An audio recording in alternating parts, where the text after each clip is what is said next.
네, 여러분 안녕하세요. 미국 경제의 어제와 오늘 그리고 내일까지 만나보겠습니다. 본격 미국 주식 라이브 쇼 한밤의 미주라. 저는 오진석입니다. 저는 이채린입니다. 네, 안녕하십니까? 네, 안녕하세요. 네, 저희가 어제 월요일부터 장장 4시간에 걸친 생방송을 전해드리고 있는데요. 오늘이 두 번째 시간입니다. 네, 이채린 캐스터 어제 첫방하고 혹시 네. 주변에서 보셨다는 분 피드백 좀 받은 게 있습니까? 네, 저희 가족 대부분이 본 것 같은데요. 네. 네, 제가 첫 방송이었기 때문에 대부분 오, 신기하다 이런 네. 반응이었습니다. 네, 이 밤에 함께 해주시는 분들도 많이 계신 걸로 제가 알고 있는데 저희가 좀 더 많은 정보를 드리기 위해서 노력하고 있다는 말씀도 함께 드리도록 하겠습니다. 자, 오늘 10월 1일 화요일 그리고 국군의 날입니다. 국내 증시는 모두 휴장을 했는데요. 네. 오늘 집에서 혹은 여행 가신 분들 상당히 많으실 텐데 지금부터는 저희와 함께 미국 증시 속으로 함께 빠져보시면 좋을 것 같습니다. 자, 매일 저녁 10시부터 새벽 2시까지 생방송으로 진행이 되겠습니다. 미국 증시의 전일장과 개장 그리고 마켓과 주요 지표까지 실시간으로 정리를 해드리도록 하겠습니다. 모두 4부로 저희가 마련을 했는데요. 1부에서는 어제장 뉴스와 프리마켓 그리고 주요 지표 상황, 2부에서는 주요 기업 소식과 개장 상황 한번 확인해 보도록 하겠습니다. 그리고 3부와 4부에서는 여러 주요 기업 뉴스와 함께 언론사별 실시간 뉴욕 증시 관련된 소식까지 정리해 보도록 하겠습니다. 자, 오늘 10월 1일 국군의 날이잖아요. 네. 충성 필승을 외치면서 바로 시작해 보도록 하겠습니다. 자, 한밤의 미주라 저희가 오늘 첫 번째로 준비한 소식은 키워드로 시작을 해 보도록 하겠습니다. 오늘 10월 1일 화요일 키워드는 무엇일까요? 화면 보여주시죠. 네, 화면에 나와 있는 키워드 제가 한번 살짝 읽어보도록 하겠습니다. 제롬 파월, 연준 의장이죠. 그리고 테슬라, 내일 실적 발표 3분기 인도 대수가 발표되는 테슬라 나와 있고요. 파업이라는 단어가 눈에 띕니다. 그리고 나이키와 구글, 미국 증시를 대표하는 굉장히 큰 기업들인데 어쩐 일로 지금 키워드에 잡혀 있을까요? 그리고 밑에는 포드, 세계 최초의 자동차 회사죠. 포드 이야기가 나오고요. 그 밑에는 CVS라는 단어가 보이는데 혹시 네. CVS 어떤 회사인지 감이 오시겠습니까? 아니요, 이것만 봐서는 아직 모르겠습니다. 네, CVS 오늘 큰 뉴스가 있기 때문에 저희가 한번 확인해 보도록 하겠습니다. 자, 그럼 오늘 경제지표 발표 일정으로 천천히 시작을 해볼 텐데요. 조금 전에 유럽 9월 CPI 상승률이 나왔고요. 9시 55분 미국 존슨 레드북 소비 판매 지수가 나왔습니다. 별 1개짜리여서 시장에는 크게 영향을 주지는 못하는 모습인데 어떻게 지표가 나왔는지 잠시 후에 실시간으로 확인을 좀 해보고요.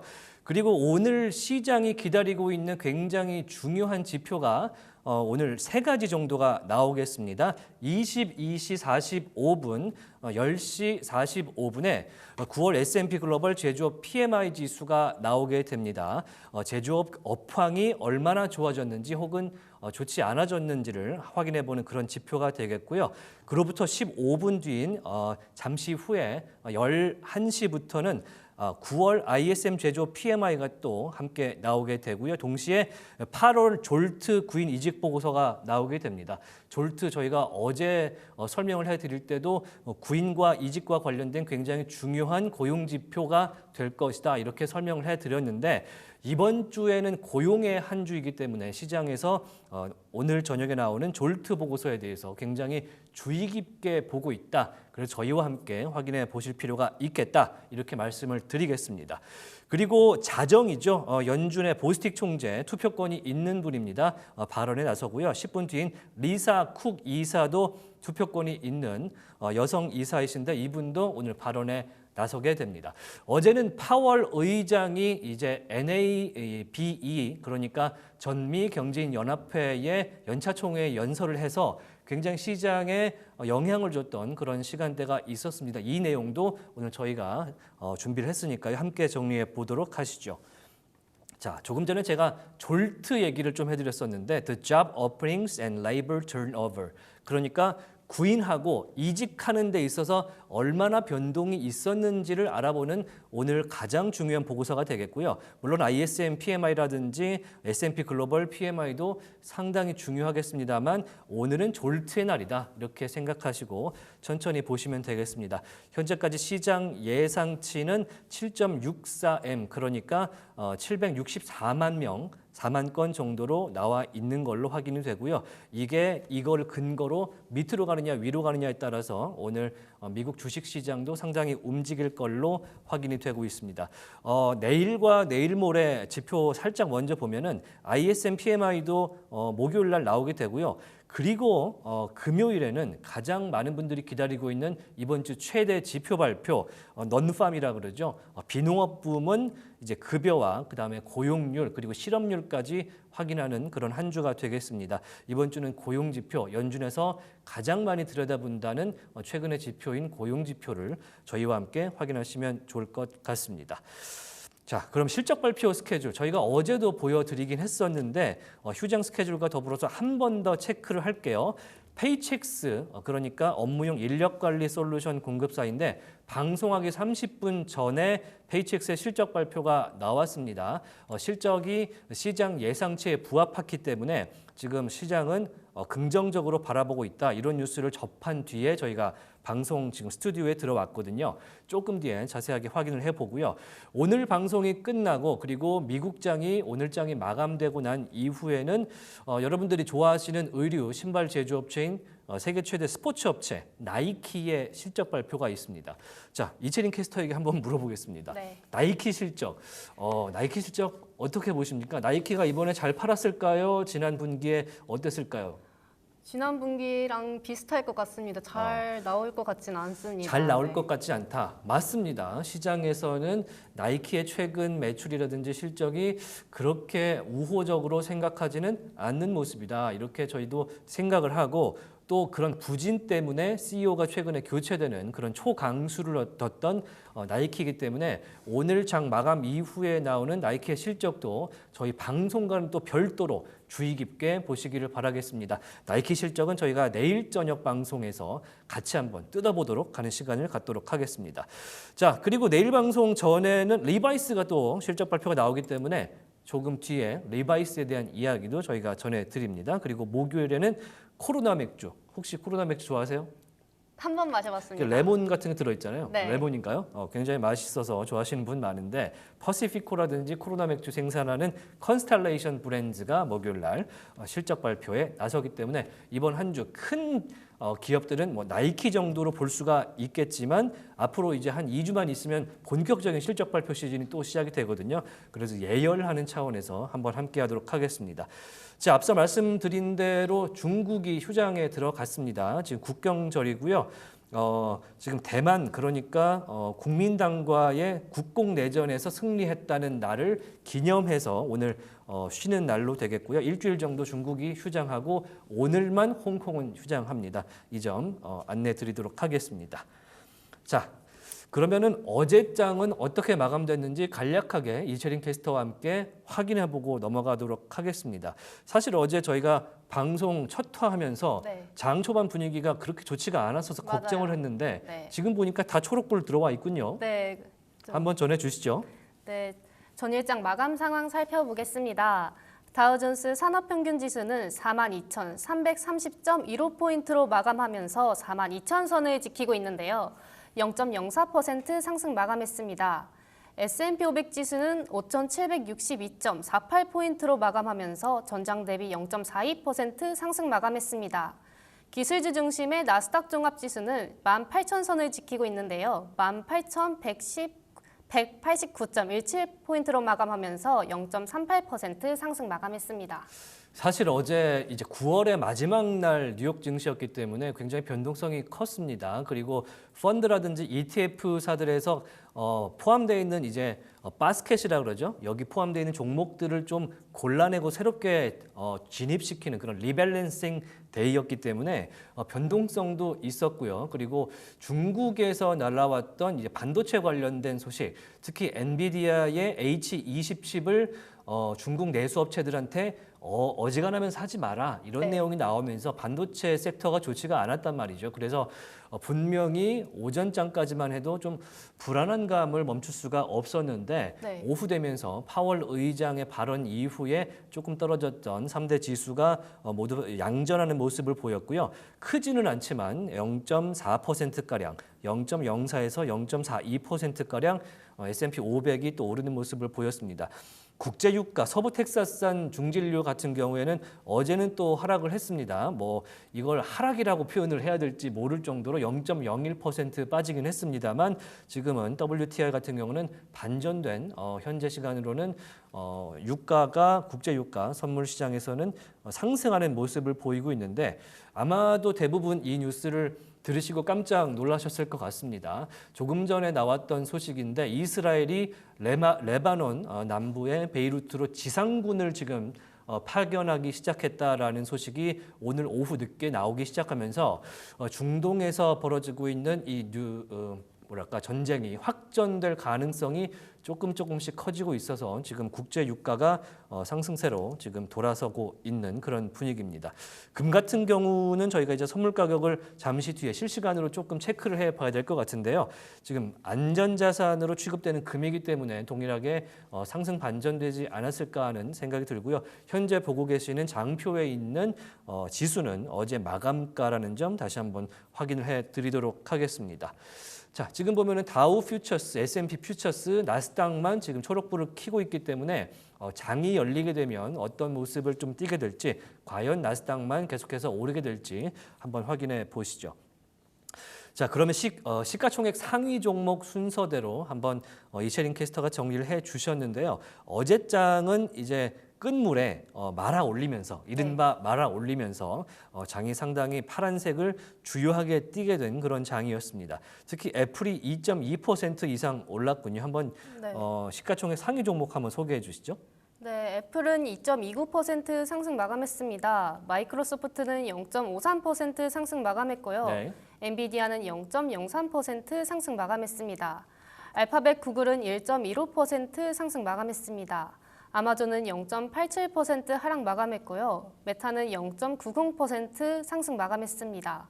버크셔 해서웨이는 0.61% 상승 마감했고요. 테슬라는 계속해서 주가가 오르고 있는데요. 0.45% 상승 마감했습니다. 브로드컴은 0.11% 빠졌고요. 일라이릴리는 0.93% 상승 마감했습니다. 네.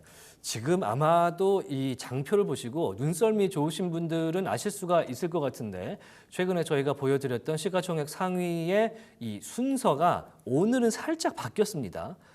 바로 순위가 바뀌었기 때문인데 네. 지금 보시면 테슬라와 브로드컴, 일라이 릴리의 순서가 테슬라가 시가총액 미국계 상장된 기업 순으로는 현재 8위에 랭크하는 걸로 순위가 바뀌었고요.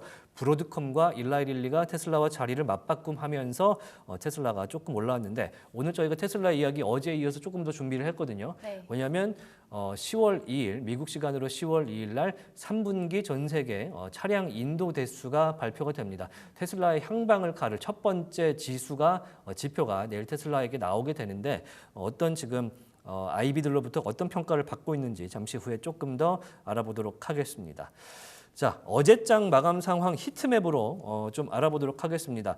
분명히 저희가 어제 9월 30일 월요일 첫 방송에 전해드릴 때는 지금 왼쪽 중간에 있는 세미컨덕터스, 그러니까 반도체 섹터가 빨간색으로 빛나고 있었거든요. 제가 입고 있는 이 옷 색깔보다도 훨씬 붉게 물든 그런 섹터의 모습을 보였었는데 장 오후장으로 지금 넘어가면서 엔비디아가 0.03% 보합세에서 다행히 플러스로 마감이 됐습니다. 그리고 에브거, 브로드컴이 자사주를 판매하는 내부 임원이 있다는 뉴스가 지금 한 이틀, 3일째 나오고 있잖아요. 그러면서 0.11% 빠지는 모습을 보여줬고요.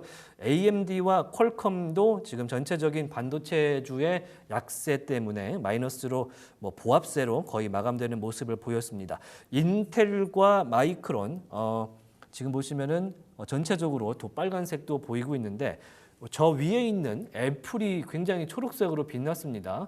애플은 왜 올랐을까요? 애플은 대부분의 지금 애널리스트들이 얘기하기를 애플은 중국 수혜주다 이렇게 얘기하고 있거든요. 왜냐하면 네. 대부분의 지금 애플의 매출이 중국 시장에서 나오고 있기 때문에 애플이 만약에 중국이 경기 부양책을 계속해서 펼치게 된다면 애플의 아이폰 신규 모델들의 판매량이 늘어날 것이다. 이런 전망들이 불과 어제까지 나왔었다라는 말씀을 드리는데 신기하게도 저희 방송 하루 만에 그 의견들이 아이비들이 의견을 바꾸고 있습니다. 그 내용도 저희가 준비를 했으니까 이 반전된 애플에 대한 이야기 자 한번 함께 만나보도록 하시죠. 자, 월마트와 코스트코 우측 상단에 있는 지금 소비 방어주인데 여기서는 지금 최근에 월마트와 코스트코에 대한 평가들이 좀 호전적으로 나오면서 코스트코가 다시 실적 이후에 빠졌던 것을 상당폭 만회하는 모습이고 그 왼쪽에 있는 TSLA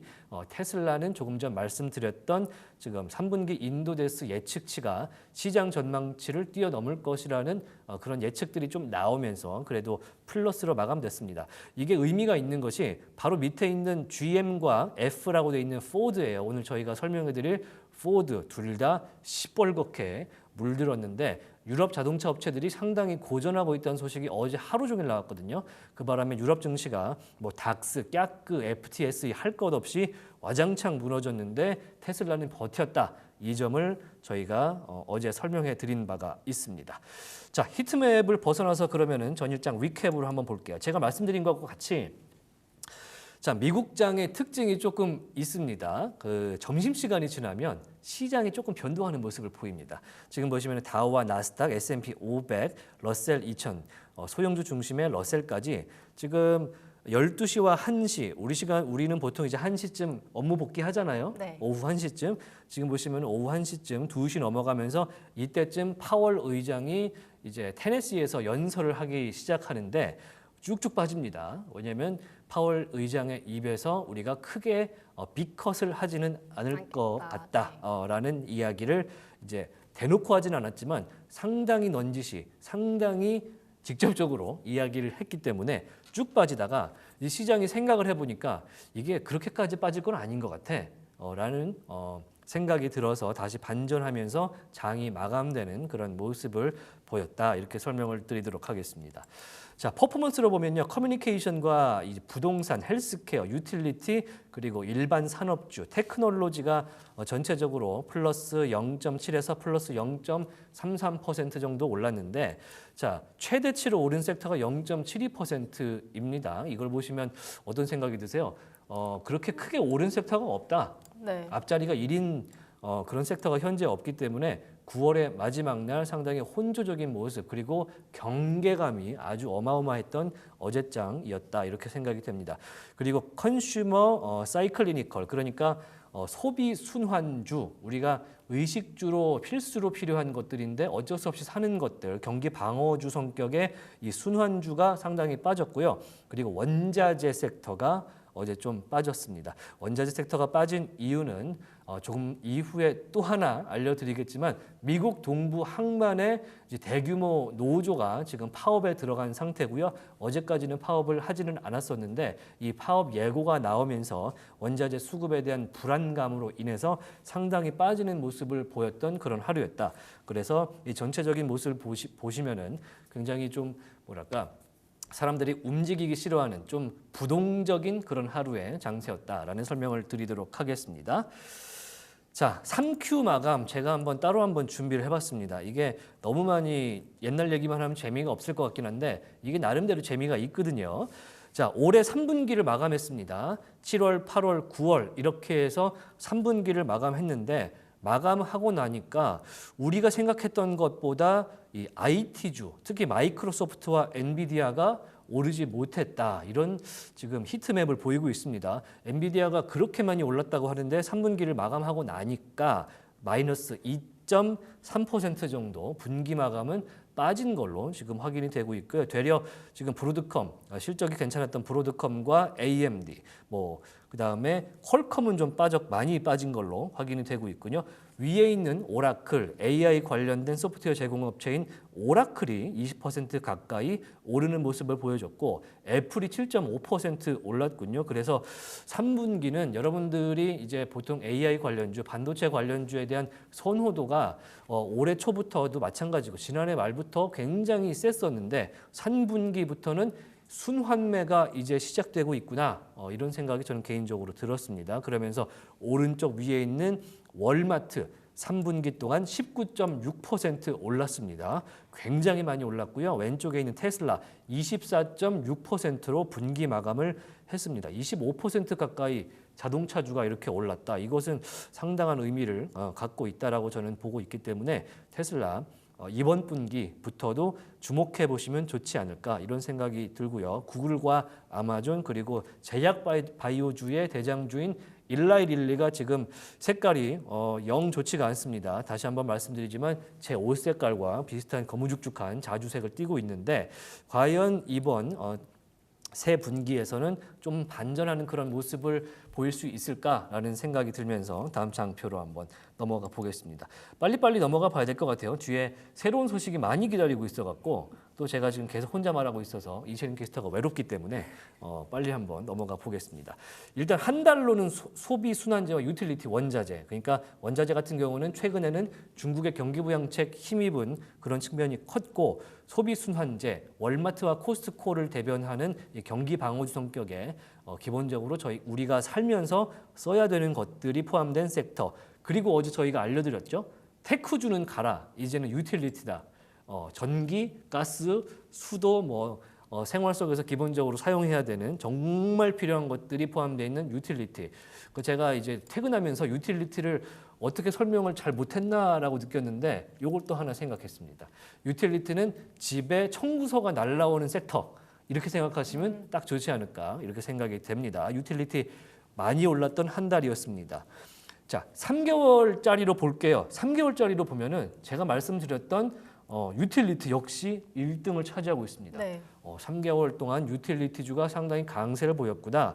그리고 부동산 업종이 상당히 올랐구나라는 걸 볼 수가 있고 말씀드렸던 소비 방어주는 중간에 9% 정도, 10% 가까이 오른 모습을 보이고 있고 저 밑에 에너지가 상당히 좋지가 않습니다. 에너지는 원유에 따른 사우디에서 이제 증산을 하느냐 감산을 하느냐 이것 갖고도 최근에 많이 싸웠고요. 이스라엘과 팔레스타인, 레바논 최근에는 후티 반군이 있는 예멘까지 지금 중동의 지정학적 위기가 번지면서 조금 불안감을 키우고 있는 에너지 섹터의 요소가 아닌가 그렇게 생각이 됩니다.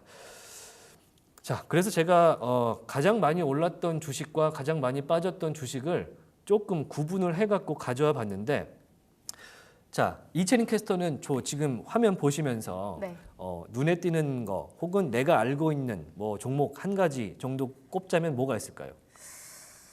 네, GE 베르노바도 있고요, 에리에도 있고, 모학도 있고, 빌더스도 있고, 팔란티어도 있는데 저는 개인적으로 퍼포먼스가 가장 좋았던 S&P 500 종목으로 팔란티어, 우리나라 투자자분들이 상당히 좋아하는 팔란티어, 피터 틸이 이끌고 있는 팔란티어도 한번 눈에 꼽을 만한 그런 주식이 될 것 같다라는 생각이 들고, 빠진 걸로 1순위는 최근에 회계 부정 사태 스캔들을 일으키고 있는 슈마컴, 슈퍼마이크로 컴퓨터 49%나 3분기 동안 빠진 모습을 보였기 때문에 지금 위에 오른 것들은 안 보시더라도 밑에 빠진 것들, 크라우드 스트라이크, 달러 제너럴, 달러 트리, 미국의 다이소죠. 이 두 군데와 모더나, 슈마컴 이 정도는 경계하는 마음으로 미국 증시를 이번 분기도 함께 하시기를 당부드리도록 하겠습니다. 자, 리캡 앤 이슈로 넘어가 봐야 될 것 같은데요. 일단 오늘 이채린 캐스터가 준비한 내용을 보면은 제가 말씀드렸던 대부분의 주요 종목들, 주요 기업들이 다 나와 있군요. 네. 엔비디아, 테슬라, 펩시코, 코카콜라와 지금 경쟁하는 회사, 유명한 펩시코, 마이크론, 메타 이야기까지 이렇게 나와 있는데 저희가 이제 리캡 앤 이슈, 오늘 나온 뉴스까지 다시 한번 확인해 보기 전에 만날 분이 한 분 있다고 합니다. 자, 전문가를 한번 연결해서 오늘 어떤 이야기가 안 됐습니까? 연결이? 네, 그럼 잠시 후에 만나보는 걸로 하도록 하겠습니다. 자, 이채린 캐스터의 순서가 바로 다가왔습니다. 네. 네, 오늘은 자신 있고 자연스럽게 한번 해보는 걸로 하시죠. 네, 자, 그럼- 메타 플랫폼즈 뭐 이렇게 들으시면 어디야 이러는데 우리가 네. 아는 옛날에 페이스북이죠. 목표가가 최근에 상향 조정되고 있고 네. 커넥트 2024 오라이언이라는 안경 증강현실 이제 글라스인가요?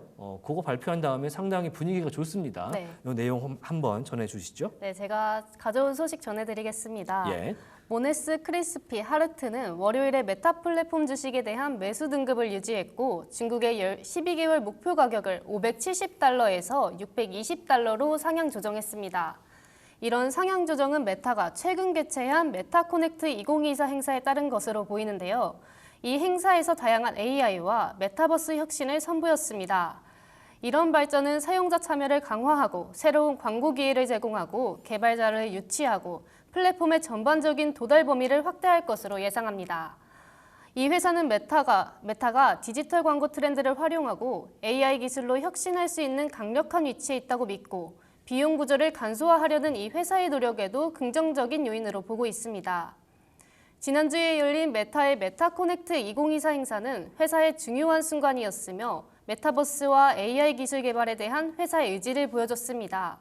이 회사는 사용자에게 더욱 몰입적인 경험을 제공하려는 회사의 전략을 강조했는데요. 이는 결과적으로 수익 흐름 증가로 이어질 수 있습니다.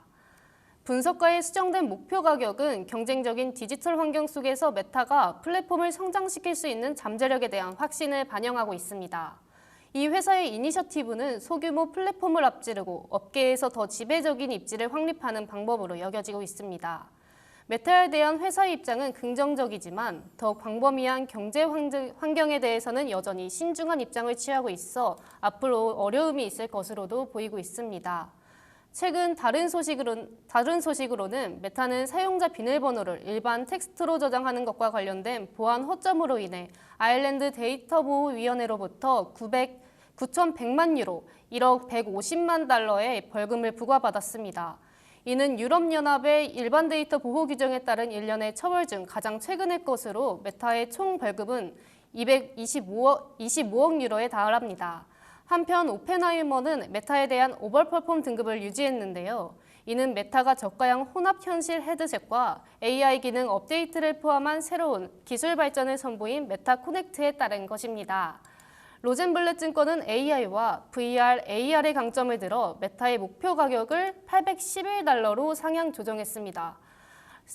스티펠도 메타에 대한 매수 등급과 590달러의 목표 주가를 다시 제시하며 이 회사의 AI에 대한 자신감을 드러냈습니다. 네. 현재 제가 메타 플랫폼즈 지금 프리마켓 가격을 확인했는데요. 어제는 572달러에서 장마감을 했는데 현재는 0.6% 정도 오르는 모습으로 지금 프리마켓 진행하고 있는 메타 플랫폼즈입니다. 장이 개장하면 어떤 변동이 있을지 좀 확인을 해보고요. 이런 오늘 나올 지표와 그다음에 추천되는 종목들에 대해서 전문가 조금 전에 연결하려고 했는데 좀 연결이 안 됐었거든요. 다시 한번 연결을 해서 이야기를 들어보도록 하겠습니다. 자, 이번에 연결할 분은 US스탁의 김준형 연구원입니다. 연결돼 있습니까? 네, 안녕하세요. 네, 안녕하십니까? 네, 반갑습니다. 네, 3분기가 이제 종료가 됐습니다. 그래서 이제 겨울로 가는 4분기를 이제 시작하게 되는데 3분기 마감 이야기 한번 들어보지 않을 수가 없죠. 어떻습니까? 네, 이제 어제자로 3분기가 마감됨에 따라 3분기 서학개미의 순매수 순위랑 그리고 거래 금액 순위를 좀 살펴보려고 합니다. 예. 먼저 이제 순매수 순위부터 좀 살펴볼 텐데요. 1위는 이제 SOX의 속실이라고도 많이 불리죠. 그리고 2위는 QQQ, 3위는 S&P 500 ETF인 BOO, 4위 엔비디아의 2배 레버리지 ETF, 5위 역시도 S&P 500 ETF, 6위는 배당 성장 ETF인 한국에서 이제 슈드라고도 많이 부르는 SCHD, 마지막으로 이제 인텔이 있는데요. 보시면 이제 1위, 4위, 7위 기업이 모두 반도체 기업으로 이제 국내 투자자들이 얼마나 좀 반도체를 좋아하는지, 그 중에서도 이제 쏙3 세배 이제 레버리지 ETF인데 이제 투자 금액이 8억 달러로 2위 기업인 QQQ 2억 달러랑 비교했을 때 거의 4배 가까이 많기 때문에 이제 국내 서학개미들은 전반적으로 이런 반도체 레버리지 상품을 굉장히 좋아한다라는 것을 알 수 있습니다. 또한 이제 이번에 엔비디아가 좀 분기 단위로는 2022년 이후 처음으로 이제 주가가 하락한 분기였는데요. 그런데 이제 투자 순매수 4위에 보면은 엔비디아 2배 레버리지가 있기 때문에 아마 이번에 4위 투자했던 이 엔비디아 투자자분들은 좀 실적이 좋지 않았을 것으로 예상이 되고 있습니다. 네. 네, 그 다음에 이제 다음으로 넘어가기 전에 이제 마지막으로 이번에 투자했던 이 순매수 순위 7위까지를 봤을 때 6위까지 기업까지 모두 ETF였는데 유일하게 인텔만 이제 단독 종목이었다는 점을 말씀드리면서 그 다음 거래금액 순위를 살펴보도록 하겠습니다. 거래금액 순위를 살펴보면 이제 역시도 반도체, 테슬라, 엔비디아, 그다음 나스닥 3배 레버리지를 이제 주로 거래했다는 것을 알 수 있는데 이 상위 7개 종목 중에서 엔비디아 관련 종목이 2위와 5위에 속해 있고 반도체는 이제 1위와 4위 그리고 테슬라는 3위와 6위 마지막으로 나스닥의 3배 레버리지가 7위에 속해 있습니다. 여기서 조금 특이할 만한 점은 이제 반도체 3배 플러스 레버리지랑 반대로 인버스 레버리지가 동시에 순위권에 올라가 있다는 점입니다. 네, 그러면 이제 이번에 서학개미의 거래금액 순위랑 순매수 순위를 모두 마무리해봤는데요. 그다음 이제 파월의 이제 연준 총재 발언 이전에 앞서서 이제 아틀란타 연준 총재 발언부터 먼저 살펴보도록 하겠습니다. 좋습니다. 네. 이번에 이제 먼저 파월 연설의 이전에 이제 아틀란타의 라파엘 보스틱 연준 총재가 노동시장이 좀 예상보다 약하면 극적인 움직임이 필요하게 될 것이다라고 하며 이제 50bp까지 금리를 인하할 수 있다는 것을 시사해서 시장은 50bp 인하 기대감이 좀 강하게 있는 편이었습니다. 그러나 이제 그 다음 파월의 연설과 함께 그러한 50bp 인하 기대감이 사그러들었는데요. 파월은 연설에서 이제 금리 인하를 좀 서두르지 않겠다. 경제가 예상한 대로 성장한다면 우리는 25bp씩 총 2회 연말까지 50bp를 인하할 수 있다. 다만 이제 경로가 미리 정해져 있는 것은 아니다라고 발표를 하며 이번 발표로 인해서 이제 시장은 이제 50bp 인하 기대감이 하락하였는데요. 토를 살펴보면 이제 50bp 인하 기대감이 기존에 이제 54%였는데 전 거래일에는 54%였는데 오늘 장 마감 후 38.2%까지 하락한 것을 알 수 있고 반대로 25bp 인하 기대감은 46%에서 61.8%까지 큰 폭으로 상승하였습니다. 이에 골드만삭스는 자신은 이번 파월 연설 이후에서도 이제 25bp와 50bp 중 25bp 인하가 더 가깝다라는 것을 의견을 전하며 골드만삭스도 연말까지 11월에 25bp 인하를 할 것이다라고 자신의 의견을 전했습니다. 네. 또한 이제 파월 연설을 다시 좀 더 살펴보면 역시 고용 데이터가 얼마나 중요한지 다시 한번 이를 시사하였는데요. 블랙아웃 기간 동안 이제 중요한 데이터를 고려할 것이다라는 발언이 있었습니다. FOMC가 11월 6일부터 7일까지 이틀간 하는데 10월 고용 지표는 11월 1일에 발표를 하여 이제 그 블랙아웃 기간에 포함됩니다. 추가적으로 말씀드리면 11월 FOMC 블랙아웃 기간은 10월 26일부터 시작이 되는데요. 이 블랙아웃 기간 동안 10월에 고용 보고서가 발표가 되고 파월은 그 기간 동안 중요 데이터를 고려할 것이라고 말했기 때문에 이 10월 고용 보고서가 어떻게 보면 향후 금리를 가릴 수 있는 굉장히 중요한 포인트가 될 수 있을 것으로 보입니다. 그러면 이제 2주의 고용 지표를 좀 살펴보도록 하겠습니다. 오늘 발표할 지수 중에서는 이제 졸츠의 보고서, 그리고 ISM 제조업, 그다음 내일 이제 ADP 비농업 고용 변화, 목요일에 있을 실업수당 청구 건수의 발표가 있겠고요. 그다음 금요일 어떻게 보면 이번 주에 있을 가장 중요한 고용 지표인데요. 이제 비농업 고용 지수와 실업률 발표가 있습니다. 비농업 고용 지수 같은 경우 이제 14만 4천 명의 예측치가 있고 실업률은 4.2% 예상 예측을 하고 있습니다. 마지막으로 뱅크 오브 아메리카는 이번 고용 지표에 대해서 이번 주에 있을 일자리 보고서가 금요일에 있을 고용 지표가 이제 시장의 방향을 결정할 것이다라고 하였는데 그럼과 동시에 이제 자신은 이번 고용 지표가 좀 시장을 이끌 것이라고 전망을 했습니다. 즉 개인적으로 이제 고용 지표가 굉장히 잘 나올 것이다라고 이제 뱅크 오브 아메리카는 생각을 한 건데 그 원인으로는 7월과 8월에 이미 좋지 않은 고용 지표로 인해 시장의 좀 기대감이 낮아졌다는 점과 상대적으로 데이터가 이제 소프트 랜딩 전망을 강화할 수 있게 좋게 나올 것이라는 전망 때문이라고 전했습니다. 네. 자, 제가 한번 또 하나 궁금한 게 생겨서 여쭤보도록 하겠습니다. 자, 오늘 저녁에 또 주요 고용 지표 그리고 제조업 PMI가 또 나오게 되지 않습니까? 조금 전에 이제 정리한 오늘의 일정 장표를 좀 보여주셨는데 이 수치가 지금 보면은 ISM 제조업 같은 경우 예측치가 47로 나왔는데 이 숫자보다 잘 나와야 되는 건지 낮게 나와야 되는 건지 이제 시장 참가자분들 대부분 아시겠지만 혹시 모르는 분들 위해서 한번 정리를 좀 부탁을 드려보겠습니다. 네, 그래도 일단 잘 나오는 게 좋고요. 그 전에 이 ISM 제조업 지수 같은 경우 사실 ISM 제조업 지수에서 제일 중요한 것은 이제 ISM PMI 지수인데요. 다만 제가 이거는 이제 고용 지표를 가져왔기 때문에 여기 적혀 있는 예측치와 이전치는 ISM 제조업 지수가 아닌 PMI가 아닌 ISM 제조업 고용 지수라는 점을 다시 한번 말씀드리겠습니다. 졸트 같은 경우도 지금 보면은 7.640M 밀리언으로 지금 찍혀 있는데 요거를 어떻게 해석을 해야 되겠습니까? 숫자를. 이제 구인 인원이 764만 명이 예상치다라는 것이고 당연히 시장에서 만약에 졸트 보고서에서 여기 적혀 있는 이 764만 명보다 더 좋게 나온다면 더 높은 구인 인원을 한다면 시장의 고용 시장이 좀 강하다라고 해석하실 수 있을 것으로 보입니다. 네. 사실 오늘 지금 방금 말씀드렸던 그런 고용 지표와 또 PMI 지표까지 지금 잠시 후인 10시 55분부터 11시 그리고 12시까지 연이어서 계속 나오는 오늘 저녁이기 때문에 지금 시간 말고도 이따가도 이제 김주영 연구원과 한 차례 더 이제 연결을 해서 이야기를 들을 거거든요. 어떤 지표가 어떻게 나왔는지 한번 뜯어보는 시간도 가져보면 좋을 것 같습니다. 자, 1부에서 만났던 김준영 연구원과의 시간 여기까지 마무리하도록 하겠습니다. 자, 말씀 고맙습니다. 네, 감사합니다. 자, 현재 시간 10시 36분 지나고 있습니다. 자, 한밤의 미주라 벌써 시간이 일부가 굉장히 많이 흘러갔는데 저희가 준비했던 소식 중에 아직 일부분만 저희가 전해드렸기 때문에 조금 더 자세하게 진행을 해보도록 하겠습니다. 조금 전에 제롬 파월 연준 의장이 이제 전미 경제인 연합회 연차총회에 출석을 해서 이제 연설을 진행했다. 그 바람에 점심 먹고 나오던 월가에 이제 많은 금융맨들이 화들짝 놀랐다. 이런 말씀을 좀 전해드렸었는데 어떤 이야기가 나왔는지 제가 짧게 정리를 좀 해봤습니다. 자, 어제 전미 실물경제협회 총회 연설을 테네시에서 열린 그런 매년 열리는 행사인데요. 여기 참석을 파월 의장이 했거든요. 일단 제가 한번 읽어보겠습니다.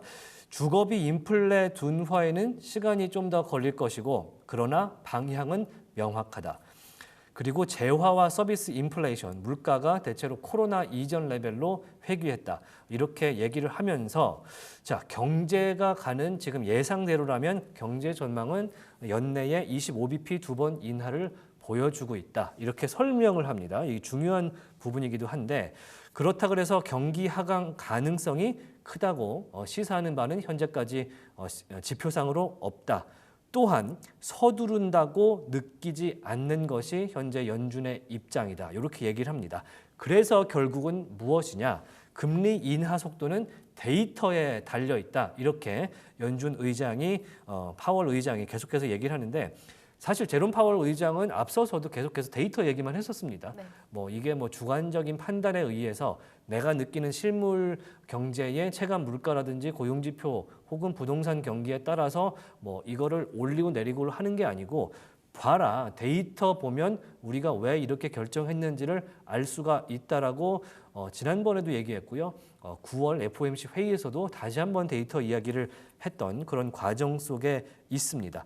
그래서 쭉 한번 밑에를 읽어보시면 현재 인플레와 고용 상황이 대체로 균형에 있다. 그래서 고용 시장을 추가적으로 냉각할 필요는 없다라고 이야기를 합니다. 그러면서 또 한마디 중요한 이야기가 여기서 튀어나오는데요. 미리 정해둔 경로 위에 현재 있지 않다. 회의마다 다르게 결정할 것이다. 이렇게 파월 의장이 이야기를 합니다. 자, 이채린 캐스터 이 얘기를 들으면 네. 만약에 이렇게 얘기한 사람이 바로 옆에 있었어요. 그러면은 금리를 결정할 때 어떻게 하겠다는 것 같습니까? 그때 데이터를 보고 이야기한다. 이런 생각 딱 들지 않습니까? 네. 네, 그렇게 해서 제롬 파월이 지금 현재 어떤 데이터를 보고 있는지가 상당히 궁금해지는데 조금 전에 김주영 연구원께서 말씀을 해주셨죠. 10월에 나오는 고용 지표가 사실상 11월 FOMC 회의에서 결정되는 기준금리를 결정하게 될 예정이다. 이런 전망이 상당히 많습니다. 자, 그래서 원문 발언을 한번 좀 뉘앙스를 보기 위해서 가져와 봤어요. We are not on any preset course. 프리셋이라 그러죠. 뭐 게임에서 미리 설정해 놓는 거. 이미 정해진 대로 가는 코스가 아니다. 그리고 This is not a committee that feels like it's in a hurry to rate cut quickly.